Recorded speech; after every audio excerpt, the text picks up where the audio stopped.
The last couple of years have been kind of rough for me with my mom's diagnosis of early onset Alzheimer's. I didn't see anybody online that was really being authentic and vulnerable. And so it's so important for me now to be that agent that I needed. All I saw were constant wins all the time. As agents, we're kind of over it. You've made $71,000 just in the last 6 months from Instagram alone. You've sold over 110 million in your entire career. We're moving away from these insane hooks that we used to see. Here are the 5 ways, blah, blah, blah, blah, blah. What a lot of other audience wants to see is just come along with me as I'm doing this. Come along with me as I get ready for my open house today. They're just genuinely interested in what you're doing. Right now, I'm on average getting about 7 new email subscribers per day. So I have a highlight on my Instagram that says get free stuff. You can kind of click through those lead magnets, and then based on whatever lead magnet they opt in for, they're going to be put into a different email segment in my flow desk. That way I know how to kind of market to them.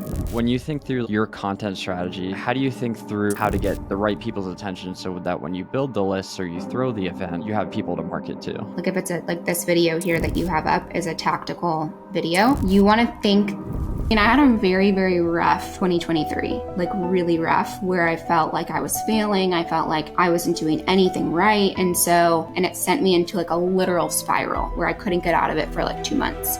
And so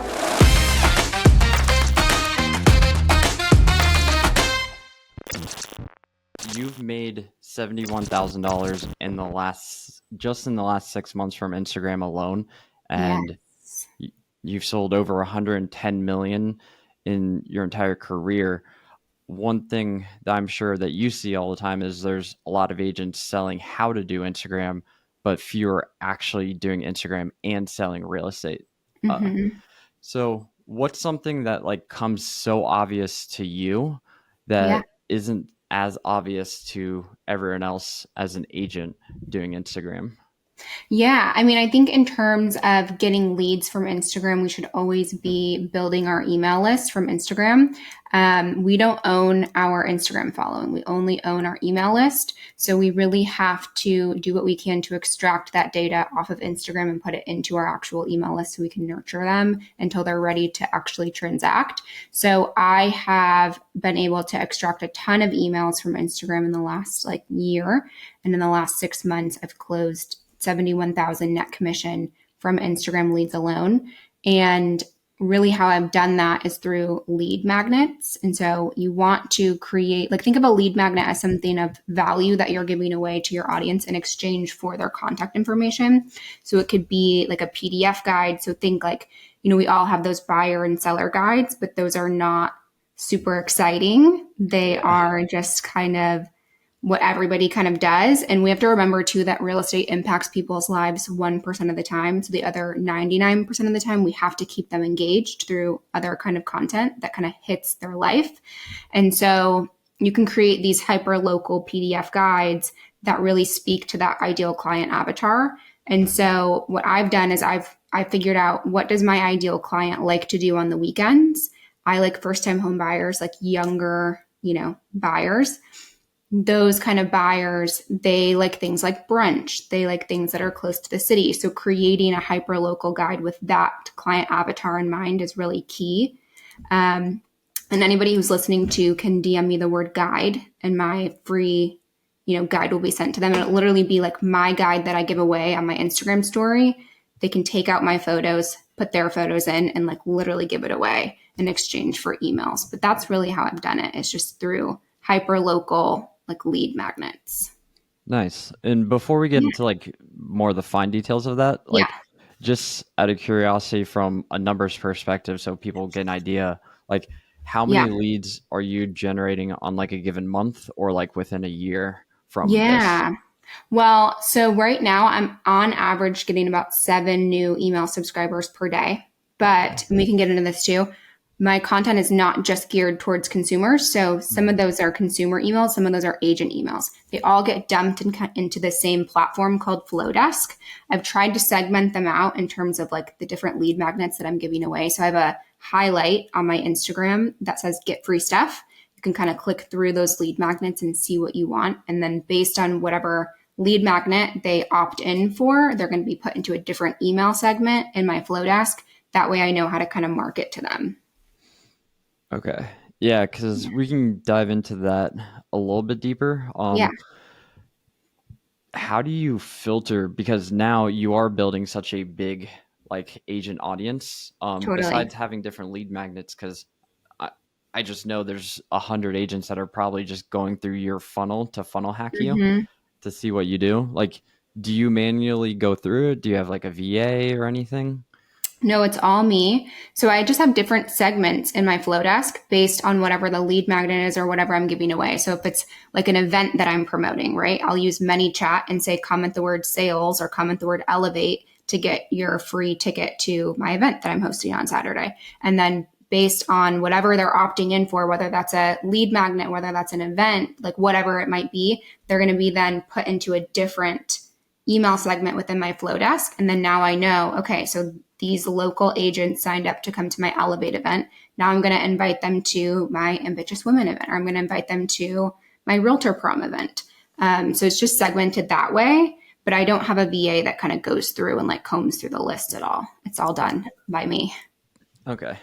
Yeah. And you said like hyper local does well. Yeah. So for example, I know you said like once like the DC brunch Mm-hmm. uh, is one example.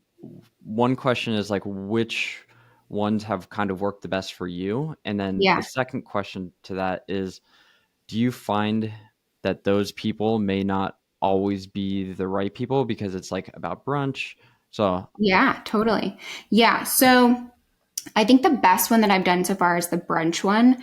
I know that, and there's different ones too that we can get into. The Starbucks one was really good as well. We can get into like the details on like how I've done the Starbucks giveaway, but the Starbucks one was great. I think that it just kind of depends on who your ideal client avatar is, creating those guides around them. You could do like top 10 playgrounds in DC if you're really wanting to focus on moms. We could do really like anything that kind of fits. Like if you want to do move up buyers, target moms. If you want to do, first time home buyers, target like brunch spots or like fun city activities.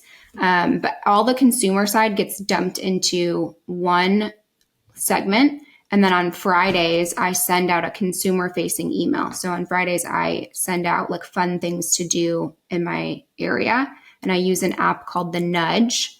And The Nudge has local influencers that go around and like video different fun spots. So, and it's like very fun things like karaoke pop up bars or like rainbow lattes in like Northeast DC. So I just pick 4 or 5 of those fun things, put them in an email, and then the subject line is this week in the city. That gets sent to my consumer side every Friday. So this is a long answer, but to answer your question, is everybody that gets into that segment going to be a buyer or a seller? No, definitely not, right? There's going to be people that like just are here for the weekend from Texas and they just want to know a good brunch spot. But they're going to get dumped in and then I'm going to nurture them every Friday. Every Friday, they're going to see my name, Lindsay Joe, Lindsay Joe, Lindsay Joe, this week in the city. And so that is really helpful because of the consistency of it. But yeah, not everybody that comes in is going to be a buyer or seller. But the way that I look at it is like we're already posting on Instagram, we're already on that app constantly. We might as well get the data from Instagram because we don't own it right now and nurture them to a potential sale. yeah, and something that I find interesting is like the way just you think about marketing, and then the other thing which I want to get into in a second is just how do you have time to do all Yeah. this, like the newsletter, the blogs that you're doing for BAM, Yeah. etc. But when you look at the marketing, like the first like side of it is like you have to get their attention with the content, Mm-hmm. and Totally. then you have to get their interest with the Mm-hmm. different lead magnets to build the list, Yep. and then the like email newsletters, how you nurture and get them to like get more desire or like get them to action. So Totally. we have those three, and there's probably more that you think through as well from like the sales side too. Mm-hmm. Like when you think through that first, because I want to get into the content in a second, Yeah. how do you think through just your whole marketing strategy as a whole from like a Yeah. monthly and like quarterly or yearly like basis?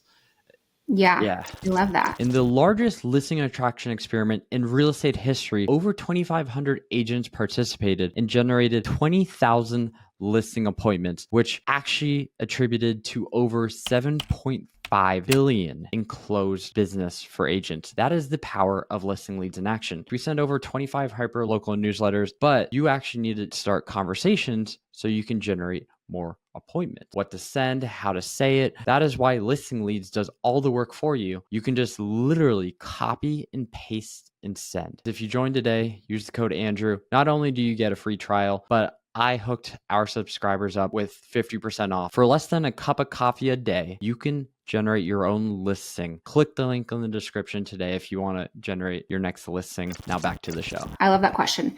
I don't really. I don't. I just post what I'm feeling in the moment. Whatever I'm going through in that season of my life, I'm posting about. I always want to be that authentic and relatable and vulnerable realtor. So there's really no strategy kind of behind it. Like, I'm going to give you a little bit of boss babe because it's Nice. important for me to empower other women, because there was a time in my life where I did not feel empowered. And so now it's really, really important for me to empower other women so that they feel strong, that they feel like a boss babe. So huge for me. So I'm going to give you a little bit of that. And I'm going to give you a little bit of authenticity and vulnerability, because I really believe that you can be both. You can be authentic and vulnerable. You can also be that boss babe, like strong, powerful female leader. And then I'm also going to showcase a little bit of real estate wins here and there, right?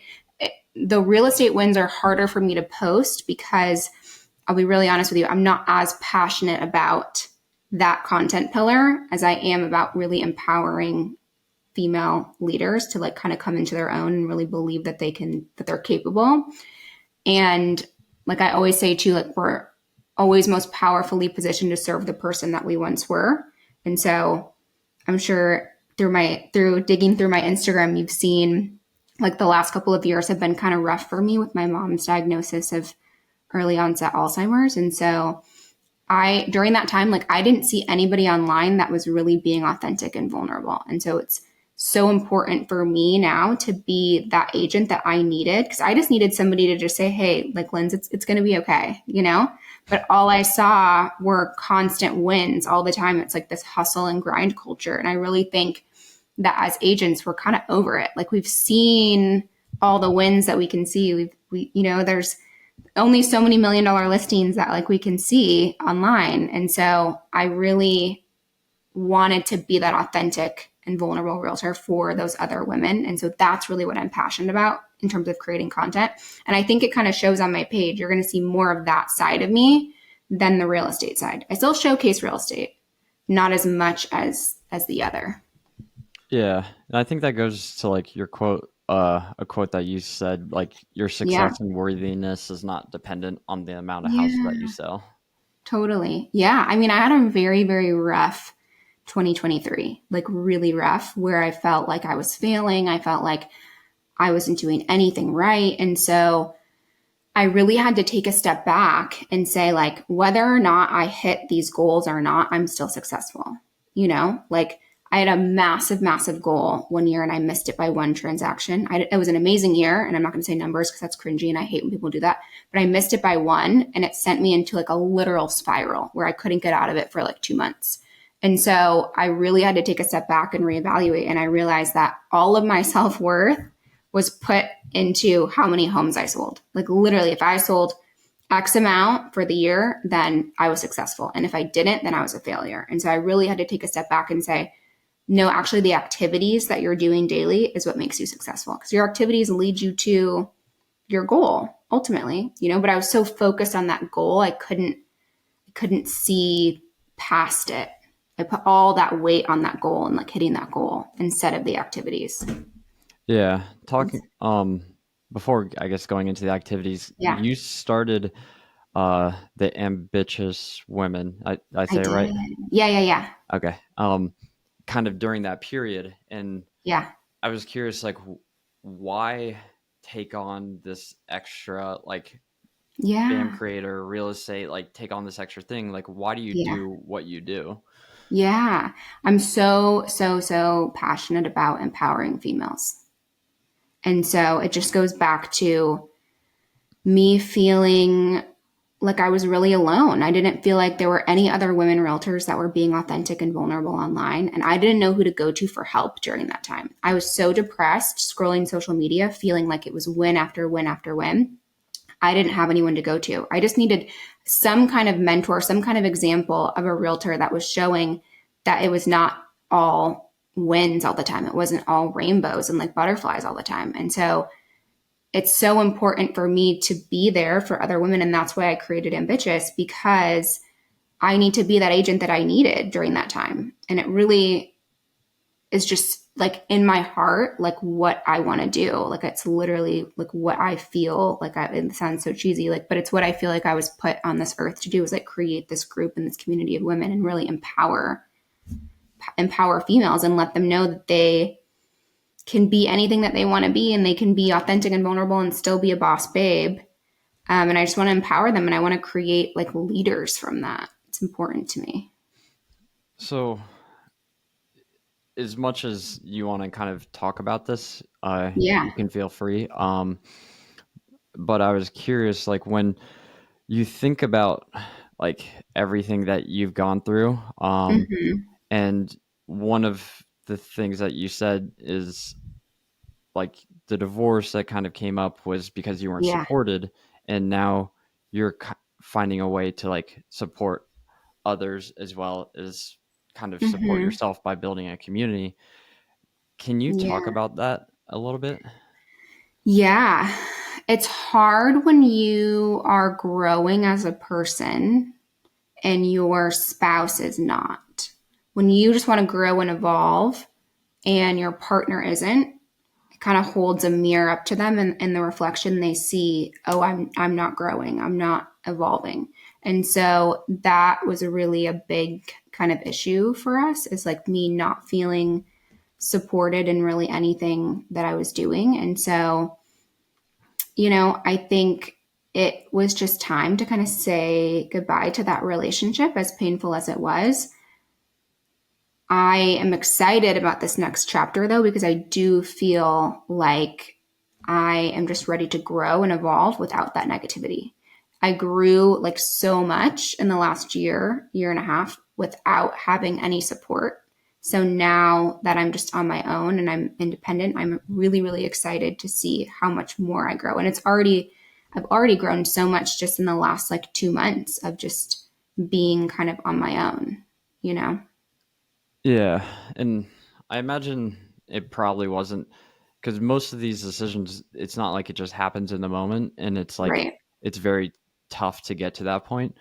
Sure. Um, like I'm sure you probably battled between like, is will it ever get there? Totally. Is it Yeah. me? Is it him? Like, Yeah, for sure. I used to try to like trick myself into saying, well, he doesn't support what I'm doing at Real. He doesn't support what I'm doing with like Ambitious or this like women's community or what I'm doing online. But I would say, but he, supports us financially, right? Like that's support. So I try to like trick myself. But I just kept feeling like it's not supposed to be this way. Like you should have a partner that is just excited for their wife, that's just excited about what the other person is doing. And so, I haven't shared this, but he did straight up say, like, I'll never be like your cheerleader. And so that just kind of broke my heart. And so I just knew this is just not what I wanted for my life. Like I want to be able to build with someone and grow with someone. I want to be able to push somebody to achieve their goals, and I want somebody to push me too and be excited about what I'm doing. So yeah, I imagine that was kind of tough to hear that. It's like he never will be your cheerleader. yeah, it was. And I think that we both kind of knew that it was over for the last 3 years. But I think it's hard when you're in such a long term relationship. And it's hard, especially because I met him when I was 21 and I'm 31 now. So my entire 20s, I was with this man. And so it's hard when you're with somebody for so long, because they really do become like your best friend. And so it wasn't just saying goodbye to him, it was saying goodbye to him, his family, like, and everything else that kind of entailed. So it was tough, but you know what? Like, I always want to be able to choose myself first. And I want to set an example too for the women around me that you don't have to stay in a situation where you're not supported. Like, if you are not happy and you're not supported, you don't have to stay, you know? Yeah, So, that's true. yeah. There's and this kind of came off the back or around like Yeah. when your mother was diagnosed with Alzheimer's. Um, Yeah. So she was diagnosed in 2022, and then we just separated like 2 months ago. okay. So Yeah. I'm sure through both lessons you've kind of learned, like, because, for example, like I've had dark moments. I'm sure everyone's had like Yeah. dark times in their life. Like you can kind of sit in that hole, or you can kind of pick yourself back Hmm. up and figure it out. Um, Right. and it sounds like, for example, the quote that you said earlier that you've also said is like, okay, you started to look at what are the daily activities that I should be doing, Hmm. like, so how did you start to pick yourself back up? Or like what are the things that Yeah. you started doing to get out That's of a that? good question. I think that overall, just with my mom's diagnosis, I kept thinking about all the things in her life that she wasn't going to be able to get to do because she kind of let fear hold her back. And so I just made a conscious decision. And I feel like anything in our life, any kind of pivotal moment, really starts with that decision. And so I just decided, like, I'm not going to let fear hold me back, you know? And like a lot of people know this, but I failed high school speech class because I was so afraid of talking in front of people. But I just made the decision, like when she was diagnosed, that I'm not going to let the fear of failure hold me back because I don't want to get to the end of my life and realize that I missed out on so many life experiences that I was supposed to have due to fear. So that's when I really started speaking on podcasts, speaking on stages, throwing my own events. And I'm not going to lie, I still get very, very nervous. Like, I'm throwing an event on Saturday. I have 340 agents signed up to come, speakers coming in.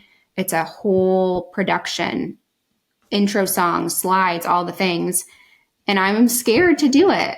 But you know what? Like, we have to move in spite of fear. I always say, like, think of fear as if you're in a car and like fear is in the passenger seat and fear starts talking to you and fear says, like, you can't do this, like, don't do this. Like, and fear's not a bad thing. Fear is designed to protect us. Think about like fight or flight. Like, it's there to protect us.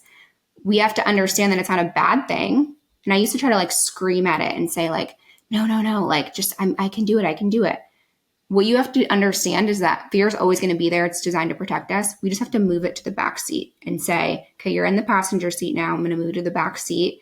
I'm going to say, thank you, fear, for trying to protect me, right? Like, it sounds insane, but I literally do this. I have to now move forward with this scary thing, even though I'm scared, because that's going to cause me to grow. And that's just what I say to myself every single time I am afraid. And I'm telling you, like, it sounds very cliche, but the more that you do these things, the easier it becomes. And so I went from failing high school speech class to speaking on, one panel where I almost faked sick because I wanted to get out of it, to leaving that panel that day and saying, I'm going to throw my own event, Sell with Social. Had 100 agents come to that. Threw another event, Sell with Social 2. Had like 150 agents come there. I've thrown 2 realtor proms. We're throwing Elevate this weekend. So you just have to start.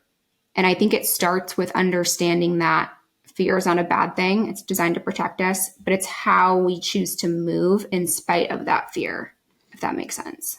Yeah. And throwing an event is kind of like a whole wedding in itself, especially with 100 to 300, For the cost, sure. the logistics. Uh, Totally. Um, so was your fear of like, was it of speaking, like the fear that you wanted to get past that you talked about that Yeah, your I was mom kind very, of, very afraid to speak in front of a crowd. Very, very, very scared. I and still am. I still get very nervous. It gets easier, but I was terrified to do it.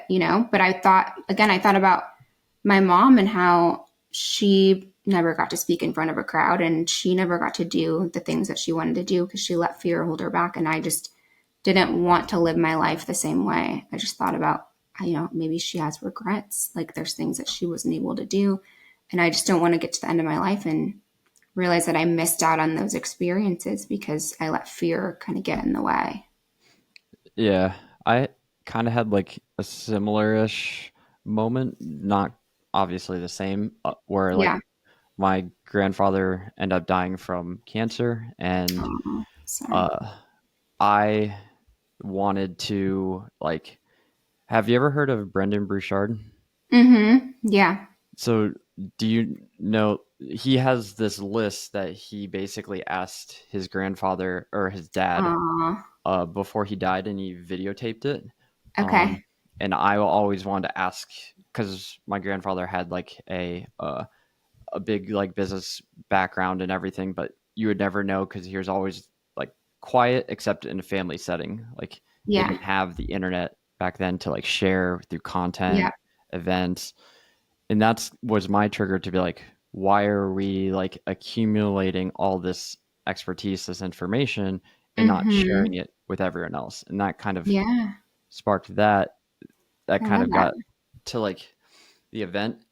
And I swear this it's gonna tie back, but like when I spoke at Yeah. the event, I had imposter syndrome because there's like Mm-hmm. 500 agents, and even though you feel prepared, you get up on stage, Mm-hmm. and I had to talk myself like this isn't for me, this is for everyone else. So it's like Yeah. even on stage, it's like you can prepare as much as you want, you can feel Totally. confident, but Oh, you for sure.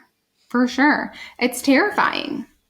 It's terrifying, but I do feel like it gets easier the more that you do it every time you get up on that stage. And I feel like it starts to become a little fun, you know? and so I was curious, like, why go through all this struggle and the cost, the time, the logistics of throwing on agent events? Totally. Yeah, yeah, yeah. I just didn't see anybody in my area that was really bringing tactical events to the Nice. agents here. So, you know, the very first Sawa Social that I threw it with my friend Kat Massetti, and it was because we went to huge event here, and it was like 8 hours long, I want to say, and we didn't leave with one tactical tip for our business, and we had to pay for it too. And we were like, why did we just waste an entire day here? And like, this is insane. Like, there should be events that are thrown that have tactical information. Like, hey, here's ManyChat, here's Flowdesk, DM me this word, get my guide. I'm going to walk you through. Like, you should be, especially if you're paying for something, you should be able to go into an event and learn tactical tips that you can implement into your business right away. And so that's really why I started throwing these events. I also want to be like a leader locally. That's very important to me. I think getting your face out there and doing these events, people start to recognize you. That helps with multiple offer situations. That just helps like in general. So I just have a very big heart to serve others. And I always want to be impacting other people's lives. It's very, very important to me. And so events are one way to do that. And it comes from an authentic place in my heart. You can't fake it for like this is like, I don't even know, maybe my sixth or seventh event that I've thrown. You can't fake it. You can probably fake it for one or two, but after a while people start to catch on. This comes from like an actual place of like wanting to serve other agents. Yeah, and I have the same thought process. Like most events are very motivational, and it's Mm-hmm. like it's good to a point, but like after that, like what's there? Like when you really think Totally. about it, like where's the tactics? Where's here's how Right. I built the team. Here's Right. how I thought through like marketing, how I thought through Totally. operations. Like I feel like there's a lack of that. For sure. Agreed. 100%. So 100%. when I'm sure you've kind of seen a net positive in your like business or like on either side from throwing the events, Mm-hmm. even though like it didn't come from. Can you talk about that a little bit? In terms of like business that I've gotten Yeah, business, or agents that have joined me at agents, Real. Yeah. either one. Yeah. So The events don't really bring a lot of agents over. It's really, like I said, just like there's no hidden agenda there. I know a Yep. lot of people throw events and they're like, oh, we're going to like attract agents. It's really not like that's the events have not really brought in any agents locally, really. Um, for me, in terms of like my network at Real, it really has just been the announcement videos that I've created with other women. And so I only really have like two agents that are local. The rest are, nationwide. So like Florida, Texas, Oklahoma, like all over, Arizona. But really, it's been more the announcement videos that I've been doing. And has it affected like your agent business during the event? In terms of, Whether it's like one, maybe referrals, but two, like mhm. helping with like offers, like other things like Yeah, that, intangibles. yeah, it's hard to say. I think it does help get your face out there. Could I track like a specific ROI back to it? No. But again, it comes from a place of passion. So I don't really look at it as like a return on investment or like, oh, because I threw this event, Sally Sue chose my offer out of like the five offers. You know what I mean? Yeah. So it's hard to say. I'm sure it helps a little bit, but I wouldn't know like exact kind of numbers. So when you think through like the events and kind of what you want to put on with the content being more Mm-hmm. tactical and then like the logistics, I know you created a blog around this as well, Mm-hmm. which I'm gonna bring up to show. What? How do you think through the content, first of all, and then we can talk a little bit more about like the organization, but Yeah. just to make one that it's useful, and then Right. two that you get people to the actual event as well. I think Yeah. is Yeah. a big Yeah. thing. For sure. Well, in terms of getting people to the actual event, you have to have an awesome promo video. So I always film the promo video in the actual event space because Eventbrite has a stat that like 75% of the people, before they sign up for an event to come, they want to see where the actual event is held. So instead of just like having a picture of the event on the event space on the actual Eventbrite like invitation or link, I Hmm. film every promo video in the event space so people really can get an understanding of like what the event will look like. Like so for Realtor Prom here, you can see like we're in the actual event space that Realtor Prom part number one was held. Sell with Social, if you scroll down, that was Sell with Social 2. Again, promo video was in the actual event bright or in the actual event space. So I was just trying, you always want to try to create like hype around it. So for the Sell with Social part two, oh, the Realtor Prom one. Yeah. Yeah. Super quick, super short. I just wanted to show like how much fun that event would be. Okay. So I try to think through what's the end goal and like what will people want from an event, and then I try to put that into the video. So like fun, crazy, party. There's like a guy with bunny ears on, like we're like pretending to like take shots, like that's creating like a fun picture of what that event will be like. And same with like the tactical ones too. It's me walking up on stage, like walking on a red carpet, showing you like what the event space will look like, showing you the stage, showing you the speakers, trying to paint the picture of what the event will be like and why as an agent you would want to come. Nice. So yeah, I think. And do you like marketing to realtors locally? What do you find is like effective? Do you like email, ads, organic social? Like, Yes, good question. So promo video with a many chat. So we will many chat every single promo video. We'll pick our trigger word. Usually it's like sales or elevate or prom or like whatever event we're throwing. And then we just use Eventbrite for the actual link for the invitation. And then there was another question, but I forgot what you had asked. uh, like the promotion side of Oh, it? yes. Like, Okay. yeah. Yeah. So we don't do any paid ads. We don't like boost any of the posts or anything. I do a couple of emails, but really I want to drive traffic to the Instagram post because I want more comments on the actual Instagram post because then it gives people FOMO. So if I send an email out to 3,000 agents in my area about this event, and let's say, I don't know, 100 sign up for my email, that's taking away comments from my social media post. And what I want to do is create that FOMO. Like I want people to click on the actual reel and I want them to see, okay, this has 200 comments on it. Like I should probably go to this. Like this is going to be really fun, you know? So I try to I try to do organic Instagram promo videos, and I usually will do, depending on the event, either one or two promo videos. I do like a fun one that shows the event space, and then we'll do like a normal like talking head one. Like if you're a realtor and you want to elevate your sales game, come, you know what I mean? Like that kind of Nice. um, post. Yeah. Yeah, I think one big thing is you've built that attention, you built that audience. So uh I want to get Yeah. into that in a second, but Okay. you've done 7 events now. So I'm sure you've learned like, hey, these are the like mistakes or the big like Mm. key things that really move the Mm-hmm. needle to make the event successful. Yep. What would you say some of those things are? So, chances are, if you're watching this podcast, you want to grow your real estate business, but your time is limited. So, if you value your time and you want to grow your brand, have a marketing team execute your marketing for you, and be kind of like your own personal media and brand and help you scale your time, then click the link below, fill out the form, and schedule a call.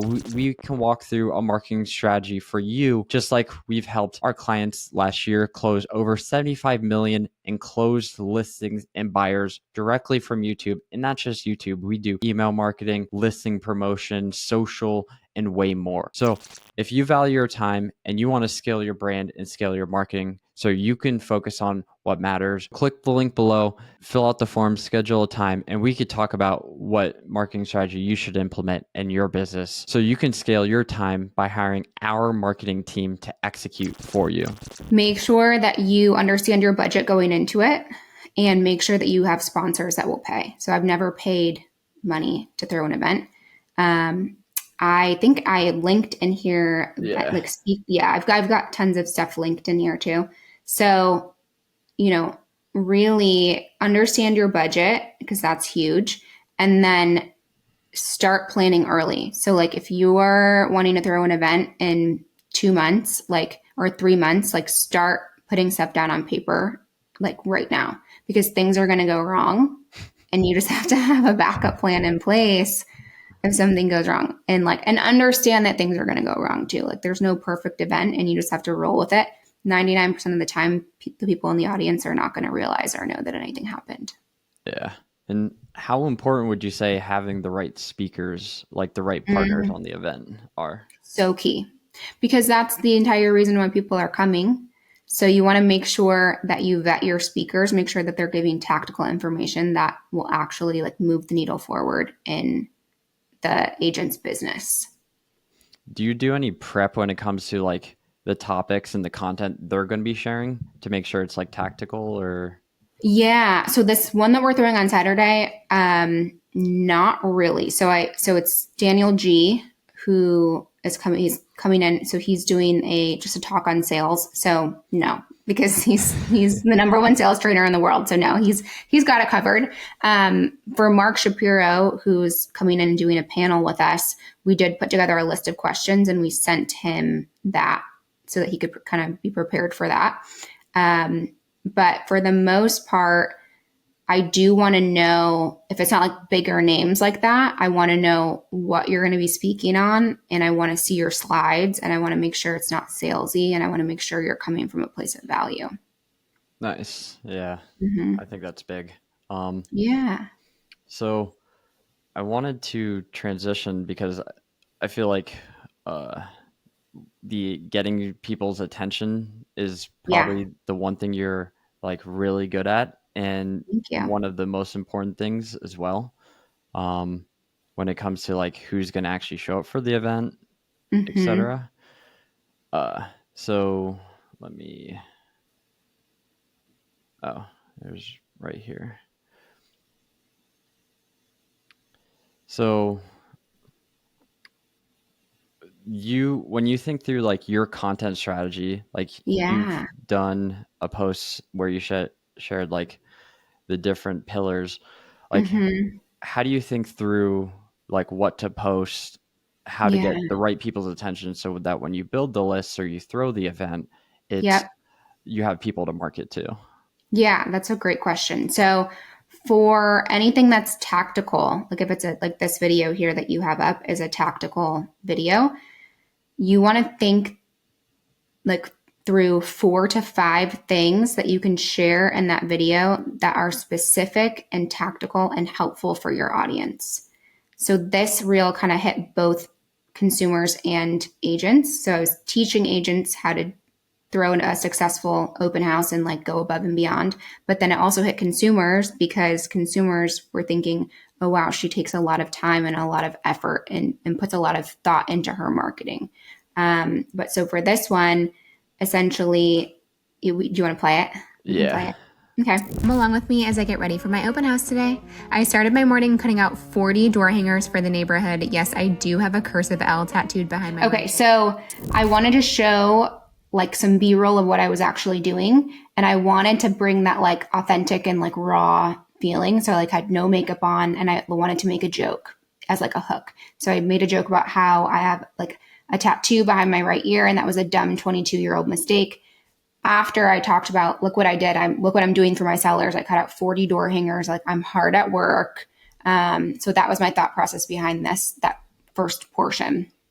And when you think through like the hook, how did you think through, okay, this is going to be something that like grabs their attention the most? Like the words, Yeah. the visuals, like, Yeah. I think for me, I knew it would hit just based on the content in the actual video. In terms of the hook, I just try to keep it relaxed. I think we're moving away from these insane hooks that we used to see all the time. Like, here are the 5 ways, blah, blah, blah, blah, blah. I think really right now what my audience wants to see and what a lot of other audience wants to see too is just come along with me as I'm doing this. Come along with me as I get ready for my open house today. Come along with me as I meet a new Zillow buyer today. Like they're just genuinely interested in what you're doing. So that is really just kind of my thought process behind like the hook. yeah. And it feels like a TikTok style hook that's like very Mm-hmm. authentic, real, like in the moment. So you're like, Yeah, oh, I want to see. totally. Yeah.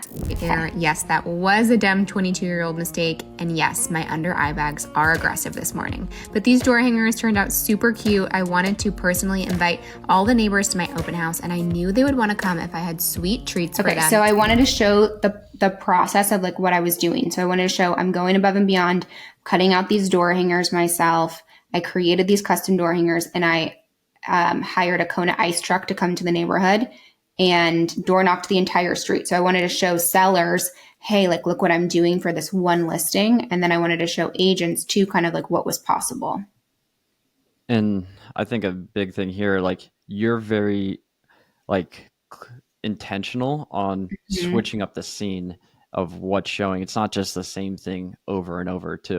So I rented a Kona ice truck and door knocked the entire street to invite everyone, and it was a huge hit.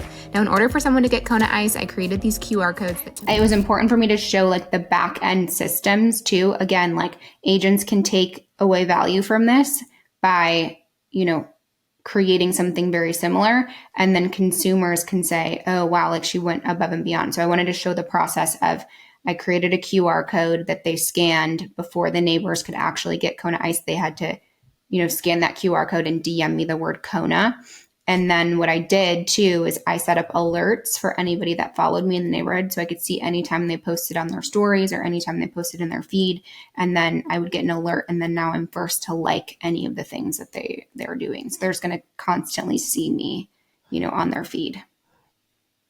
Something here, I don't know if you probably obviously don't know the numbers, but like having this frame, I imagine it made it so people wanted to save the reel and then also kind of pause it or rewatch it. So it's kind of, Mm-hmm. you're giving something tactical, but it has this thing that also rewards you on the platform. Do For you sure. intentionally do that? It sounds I like, did. yeah. Yeah, I did. and Absolutely. and that just comes from like wanting to share like something tactical, here's this kind of takeaway you can use in your business. Totally. Yeah. Anytime, like tactical value is always going to hit. Always. The more specific that you can be in your reels, the better the chances are that that it will take off. Directly to my Instagram where they had to DM me the word Kona on the back, and I had a ManyChat set up to send them property details. I also ordered a massive open house sign from Card My Yard, which was a huge hit. You literally could not miss this sign when you were driving on the street, and I had several people tell me they stopped in just because they saw the sign. We had such a great turnout, and these little touches really make your open house truly special. The Kona ice truck was too just I really wanted to show again that I was going above and beyond. So I got the massive like Card My Yard sign. And I think from an agent perspective, I wanted to specifically tell them I got the sign from a company called Card My Yard. And I think a lot of times as agents, we try to gatekeep all the information. The reality is 1% of the people that actually watch your stuff or like use your stuff, like 1% of the people are actually going to use the stuff that you give away. So I never gatekeep. I always give away like literally everything. You can have all my secrets because the reality is like most people aren't going to use it. And even if they do, the person who hires me is not going to hire them. So it's just kind of the way that I look at it. $50, the sign was $100, and my door knockers were $75. So the total for this open house was $425, but well worth the money to make it truly special. I hope you all had an awesome Saturday. Comment below and let me know what you all did today. Anything else at the end or? Yeah, I mean, just the price breakdown. I think if you're sharing tactical stuff, share the pricing because that's really what people care about. I think had I not done that, people might have thought that it was like cost way more than $425. Like the fact that you can get a Kona ice truck for $250, or you can get a Card My Yard sign for $100 or door knockers for $75. You don't have to do all the things. You could just do one or two or just one, but just knowing that it's like within the realm of possibility is important. And so breaking down the price is just really key. Yeah, I like how you shared like a lot of tactical things. It's not just like one. It's like here's Mm-hmm. the many chat. Like you even showed that on the screen. Like you showed the Yeah. marketing things that you did, like the door hangers, the yard Yeah. sign, it, and you really brought people along. And I think that is literally just the essence of storytelling is show, don't tell. Yeah. Thank you. So when you think about like all the content that you create, first, like, did you edit this video yourself? I did. Yeah. So how do you one how do you make time? Because I feel like Mm-hmm. we always talk about how do you find time, and it's like to create content you just have to kind of do it and put it in the Yeah. calendar. So how do you make time to create all of this content that you're creating? Yeah. It doesn't feel like I have to make time for it. It's just something that I really enjoy doing. And I think that's where there's a big hang up for agents is that people feel like their content is a job. They're like, oh, I have to go post this. I have to go do this. Your content should never feel like a job.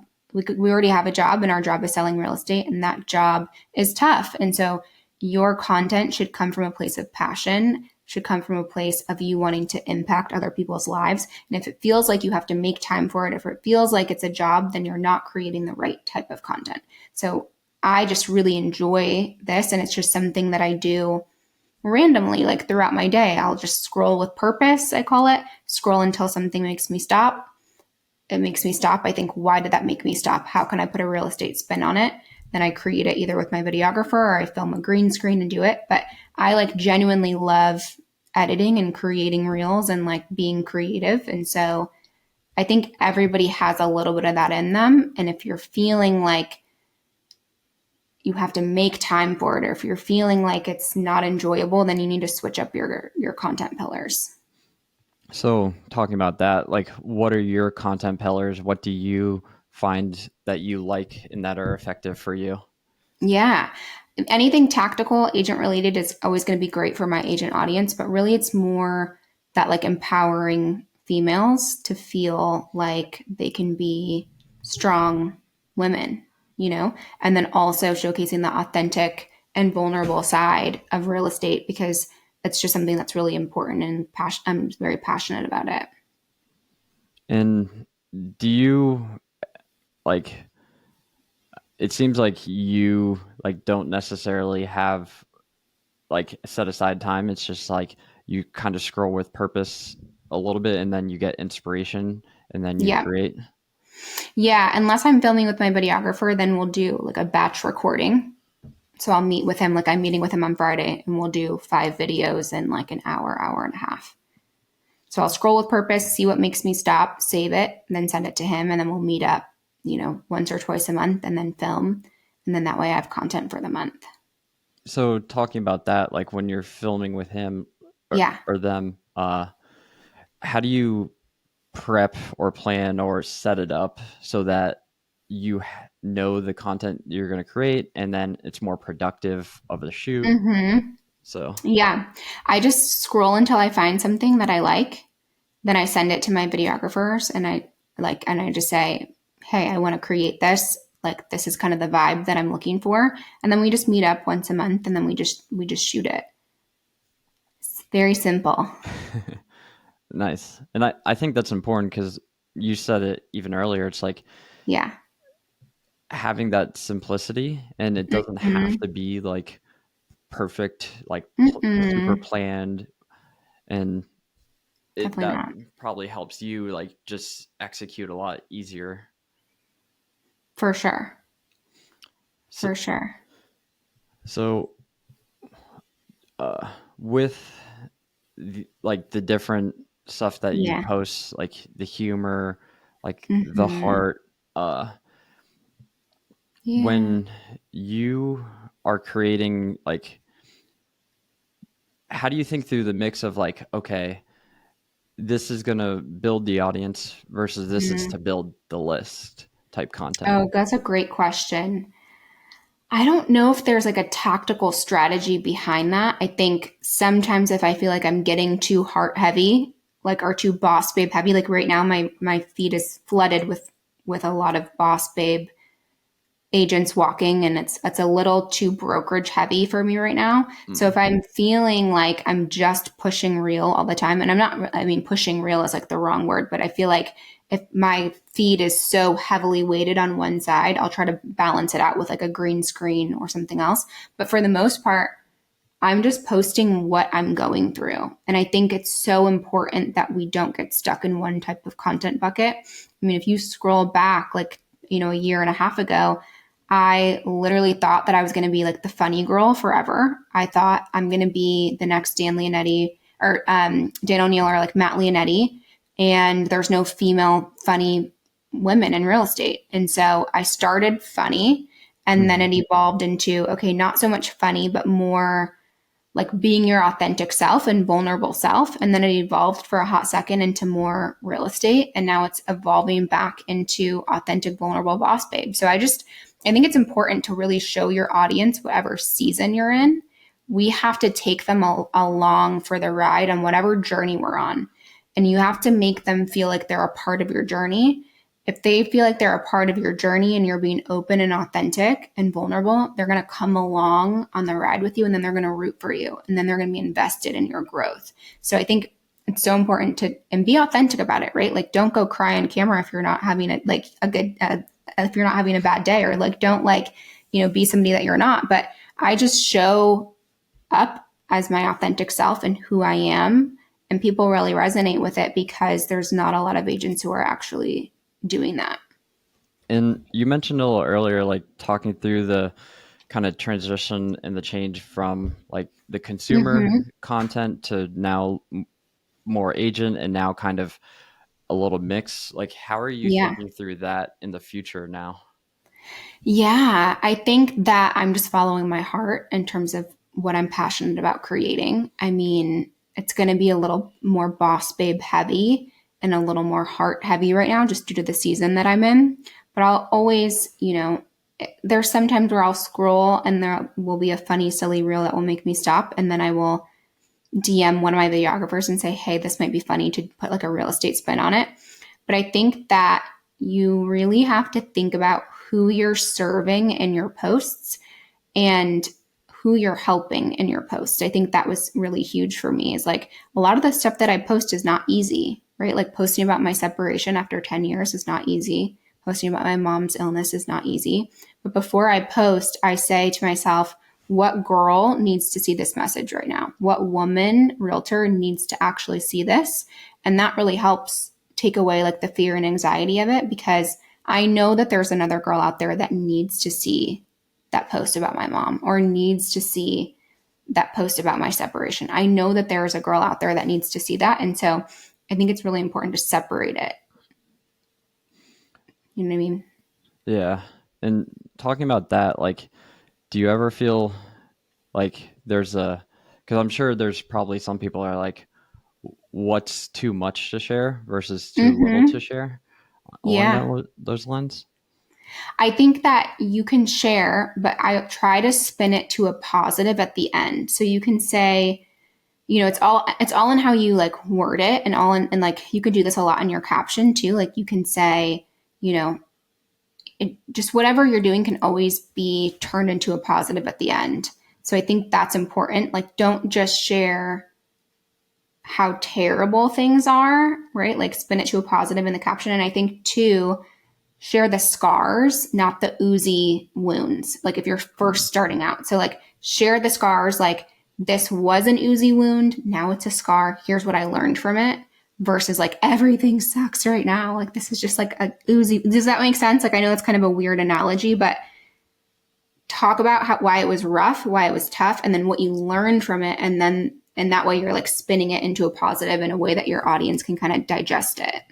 Yeah, that made sense. I like that. The scar, Yeah. but not the oozing wound. Yeah. That's good. Thanks. So, uh, I was just curious on like all the systems that you have set up, like ManyChat, Mm-hmm. Flowdesk. I know you use like Real Scout and Scribe. Like, how have those using those helped you, and what do you feel like Yeah. are the most important for like agents? For sure. I would say Flowdesk and ManyChat. Probably more Flowdesk is the most important because, like I said, we want to be getting those emails from Instagram and putting them into our actual email marketing database. So if I had to pick one, I'd say Flowdesk. But ManyChat is also a really great tool, and I love using ManyChat as well. So I would say those are the two biggest. And then again, like anybody who's listening can DM me the word Flowdesk, Flowdesk, and it will walk you through how to create your opt-in form. It's just a BAM article that's going to be sent. We'll walk you through like how to create your opt-in form, how to create your link to put on your Instagram story, and how to create like your newsletter. Nice. And talking about BAM, you do like 70, you've done like 70 plus articles. I have, yeah, Are you writing all of that, or like I am. Yes. Yeah, is it's that just this? something that I make time to do every Sunday. So if people want more, or they want to check out what you're doing, where should they go?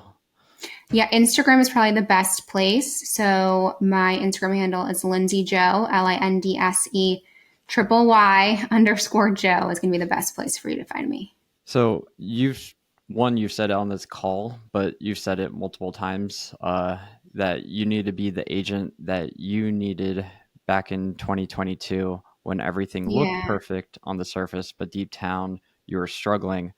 So if you were talking to like your younger self back then, uh, Mhm. for someone else who might be going through that, what would you say? I would say that the difficult moments in your life, although when you're going through it, it feels so rough, you feel like you can't escape those moments.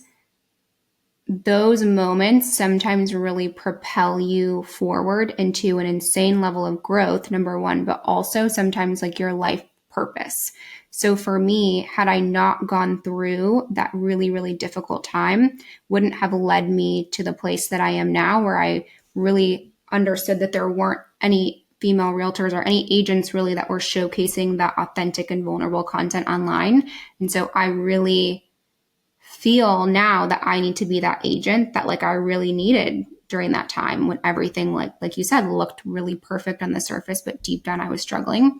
So I think that I would say for any agents that are really going through it right now, go through it, but know that there's going to be so much growth and so much creativity that comes out of that time frame and that time period. And also know that sometimes that like leads you to your life purpose, which sounds kind of cheesy, but like I genuinely like really, really believe that.